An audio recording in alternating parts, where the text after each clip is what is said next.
નમસ્કાર મિત્રો, સ્વાગત છે તમારું રોજના એક નવા વિડીયોમાં। આજે આપણે સમૃદ્ધ છાત્રાલય પ્રવેશ કઈ રીતે મેળવવો એના વિશે સંપૂર્ણ ચર્ચા કરવાના છીએ અને તમે આની અંદર જે આ હોસ્ટેલ છે એની અંદર કઈ રીતે એડમિશન લઈ શકો અને ફ્રીમાં રહી શકો છો। આની અંદર તમને જમવાનું લઈને રહેવાની બધી જ સગવડ ફ્રીમાં પ્રોવાઈડ કરવામાં આવે છે। તો આજે આપણે આ વિડીયોમાં એની સંપૂર્ણ ચર્ચા કરીશું। તો શરૂ કરીએ જ વિડીયો।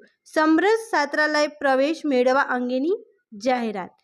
कॉलेज कक्षाना स्नातक અને અનુસ્નાતક તથા અન્ય ઉચ્ચ અભ્યાસક્રમોમાં અભ્યાસ કરતા મીન્સ તમે સ્નાતક હોય અથવા અનુસ્નાતક હોય અથવા અમુક લોકો પીએચડી કરી રહ્યા હોય અથવા તો ઉચ્ચ કક્ષાનો અભ્યાસ કરી રહ્યા હોય એવા તમામ અનુસૂચિત જાતિના, અનુસૂચિત જનજાતિ, સામાજિક અને શૈક્ષણિક રીતે પછાત વર્ગ તથા આર્થિક રીતે પછાત વર્ગના વિદ્યાર્થીઓ વિદ્યાર્થીઓને વર્ષ 2024-25ના શૈક્ષણિક વર્ષ માટે સમરસ કુમાર અને કન્યા છાત્રાલયમાં અમદાવાદ, પછી આનું જે લોકેશન છે એ અલગ અલગ જગ્યાએ છે। એમાં છે અમદાવાદ, ભુજ, વડોદરા, સુરત, રાજકોટ, ભાવનગર, જામનગર, આણંદ, હિંમતનગર, પાટણ જેવા વિવિધ જે જિલ્લાઓ છે એની અંદર વિવિધ તાલુકાઓમાં બહુ બધા આની અંદર હોસ્ટેલ્સ આવેલા છે। તો તમે આની અંદર એડમિશન લઈ શકો છો। અને મેઇન ક્વેશ્ચન જે છે કે જનરલ કેટેગરીના જે છે એ આની અંદર અપ્લાય કરી શકે છે કે નહીં। તો જેમની જોડે EWSનું સર્ટિફિકેટ હોય એ ચોક્કસપણે આની અંદર જે છે એ અપ્લાય કરી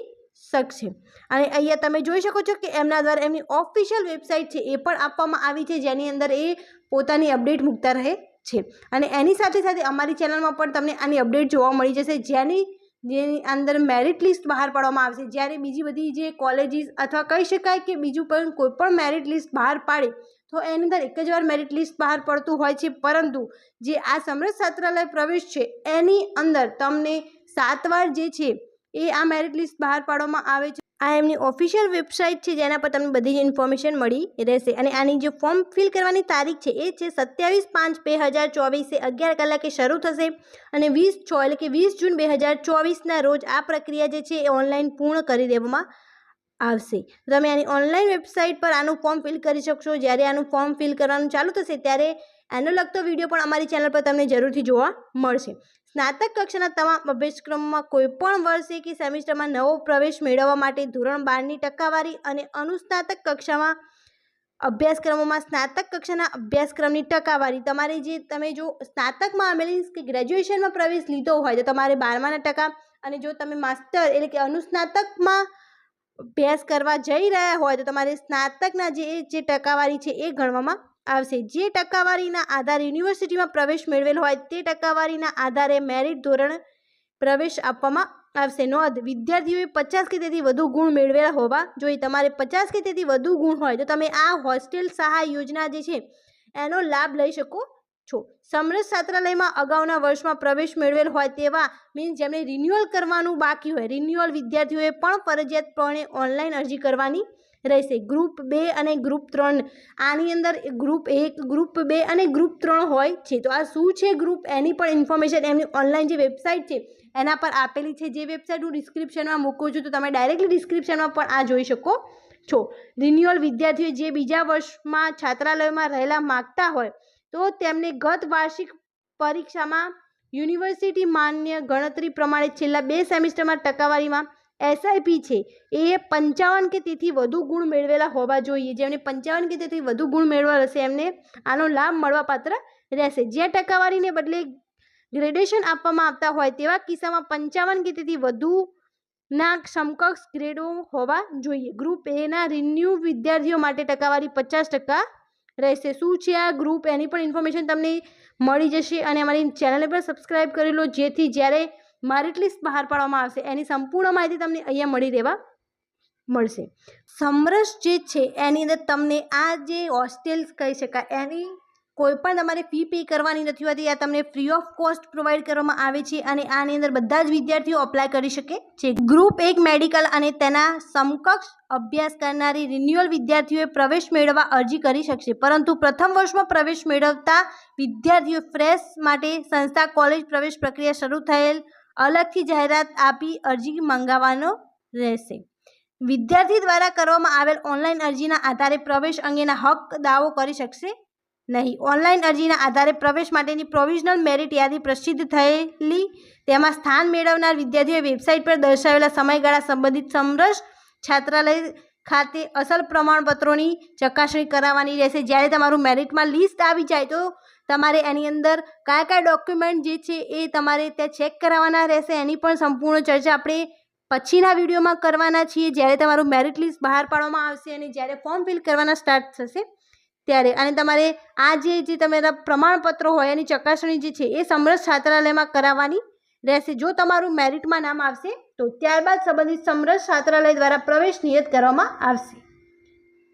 જે કોઈ પણ છાત્રની ઓનલાઈન ફોર્મમાં ભરેલ ટકાવારી અને અસલ માર્કશીટની ટકાવારી તથા લાયકાત અંગેના પ્રમાણપત્રો વિગતોમાં તફાવત જણાશે તેવા છાત્રાલયને પ્રવેશ રદ કરવામાં આવશે। મીન્સ તમારે જે છે એ સાચી ઇન્ફોર્મેશન ફિલ કરવાની રહેશે। જો તમે સ્નાતક અથવા અનુસ્નાતકમાં એડમિશન લઈ રહ્યા છો અને હોસ્ટેલમાં રહેવાનું છે તો એમાં જેટલી ટકાવારીની જરૂરત છે અથવા તો તમે ફરજિયાતપણે તમારા જે અસલી ડોક્યુમેન્ટ છે એ તમારે અપલોડ કરવાના રહેશે। સમરસ છાત્રાલય જે જિલ્લામાં આવેલ છે તે જ જિલ્લાની કોલેજ ખાતે અભ્યાસ કરનારા છાત્રો જ પ્રવેશ ગણાશે। જેમાં સમરસ છાત્રાલય જે પણ જિલ્લાઓમાં આવેલું છે એ જિલ્લાઓમાં તમે જો કોલેજમાં એડમિશન લીધું હશે તો જ તમને આની અંદર રહેવા મળશે। વિદ્યાર્થીઓ ઓનલાઈન અરજી કર્યા બાદ અરજીની પ્રિન્ટ નીકાળી તેની ખરાઈ કરી લેવાની રહેશે। જો અરજીમાં કોઈ ભૂલ જણાય તો પોર્ટલમાં વિડ્રો એપ્લિકેશનની મદદથી જૂની અરજી રદ કરી નવેસરથી અરજી કરવી રહેશે। મીન્સ તમે આની અરજી છે એ અરજી કેન્સલ કરીને ફરીથી નવી પણ અરજી અપ્લાય કરી શકો છો। જાહેરાતની અંતિમ તારીખ બાદ અરજીમાં કોઈ પણ સુધારો વધારો કરી શકાશે નહીં। મીન્સ જે આની લાસ્ટ ડેટ આપેલી છે એના પછી કોઈ પણ સુધારો વધારો કરવામાં આવશે નહીં। સમરસ છાત્રાલય પ્રવેશ અંગેની નિયમો તેમજ વધુ વિગતો ઉક્ત દર્શાવેલ વેબસાઇટ પર દર્શાવેલ છે, જેનો સંપૂર્ણ અભ્યાસ કરી છાત્રોએ ઓનલાઈન અરજી કરવાની રહેશે।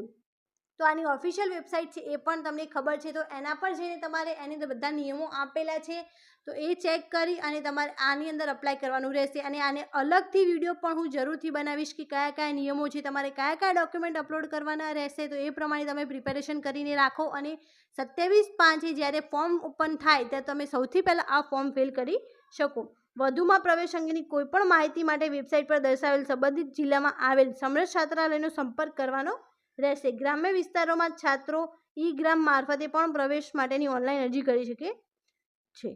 તો આ વિડીયોને છે એ વધુથી વધુ જે અત્યારે સ્નાતક અથવા અનુસ્નાતકમાં અભ્યાસ કરવા માગતા હોય એમને શેર કરો, જેથી એમને જો કોઈ પણ હોસ્ટેલ્સ રિગાર્ડિંગ ઇસ્યુ આવી રહ્યા હોય અથવા તો પૈસાની જરૂર હોય અને જેમને આની અંદર ફી પે કરેલા પૈસા ના હોય તો એ આની અંદર એડમિશન લે અને આ હોસ્ટેલ સહાય યોજના જે છે સમરસ છાત્રાલય એનો લાભ લઈ શકે। અને આની ઓપન ડેટ જે છે ફોર્મ ફિલ કરવાની એ છે 27/5 અને આની લાસ્ટ ડેટ છે એ 20/6/2024 છે। તો આ એક મંથની અંદર તમારે આ ફોર્મ જે છે એ ફિલ કરી દેવાના રહેશે। અને જ્યારે પણ આની ઓફિશિયલ વેબસાઇટ ઓપન થઈ જશે ફોર્મ ફિલ કરવા માટે તો તમારે ફોર્મ કઈ રીતે ફિલ કરવું, કયા કયા ડોક્યુમેન્ટ જોશે અને જ્યારે મેરિટ લિસ્ટ બહાર પાડવામાં આવશે ત્યારે એની સંપૂર્ણ ઇન્ફોર્મેશન સૌથી પહેલાં અને સચોટ રીતે અમારી ચેનલ દ્વારા પૂરી પાડવામાં આવશે। તો જો ચેનલ પર નવા હોય તો ચેનલને સબસ્ક્રાઈબ જરૂર કરો અને આ વિડીયોને વધુથી વધુ શેર કરો, જેથી બહુ જ બધા વિદ્યાર્થીઓ જે છે એને આનો લાભ મળી શકે। Thank you so much for watching.